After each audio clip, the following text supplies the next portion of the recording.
Now let's go on with the picture of the beast. Verse 3 of Revelation 13, I saw one of his heads as if it had been mortally wounded, and his deadly wound was healed. And all the world marveled and followed the beast. It would seem that there is at least the claim to a resurrection. What would have happened if John Kennedy had been raised from the dead? He would have had the whole of America at his feet in a moment. See, we're right on the threshold of possibilities. Going on, so they, the people of the world, worshiped the dragon who gave authority to the beast, and they worshiped the beast, saying, who is like the beast? Who is able to make war with him? Who is the dragon? Satan. Yes, we need to confirm that. Turn back to Revelation 12 if you're following in the Bible.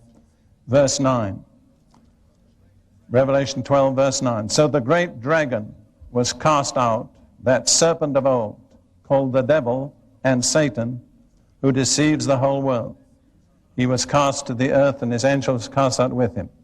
There you have the most complete identification of Satan in one verse. He's the dragon.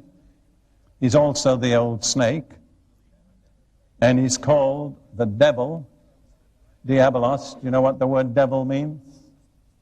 It means a slanderer. And he's called Satan. Satan means the adversary. So he's the dragon, the snake, the slanderer or the accuser, and he's the adversary, the one who opposes God and the people and the purposes of God. So when we have the dragon in chapter 13, verse 4, they worship the dragon. Who's that? Satan. And they worship the beast. So the ultimate purpose of Antichrist is to obtain the worship of the whole human race. And Satan's purpose through him is to be worshipped. That's Satan's ultimate ambition, is to be worshipped. You see, when he fell from heaven, his aim was equality with God. He lost it, but he's never given up the ambition. And there is just one way that he can assert his claim of equality with God. Because there's one thing that is due only to God. What is that? Worship. So if he can receive the worship of the whole human race, he's saying, God, you see, I'm still your rival. And I don't think you really understand the operation of Satan amongst humanity unless you realize that his ultimate aim is worship. And all forms of idolatry, in essence, are different ways in which Satan gets worshipped. But his ultimate will be this supremely clever, gifted, astute, cruel, unscrupulous ruler.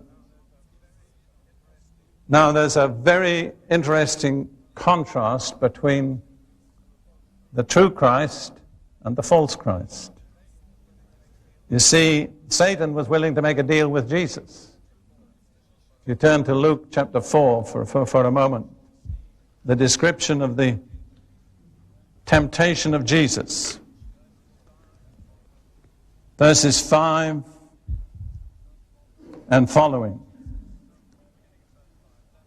Luke 4, beginning at verse 5. Then the devil, taking him, Jesus, up on a high mountain, showed him all the kingdoms of the world in a moment of time.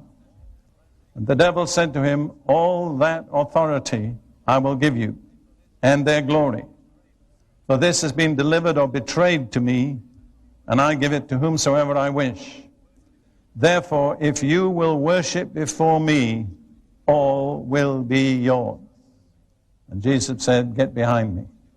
It is written, you shall worship the Lord your God and him only. But Satan said, you can do it. You have the ability. You can get the whole human race to worship you, and I'll give you the power. And then they'll be worshiping me. The true Christ refused the deal. The false Christ will accept the deal. And he will deliberately yield himself to Satan, become a worshiper of Satan, in order to be empowered by Satan to gain dominion over the whole human race. You see the picture?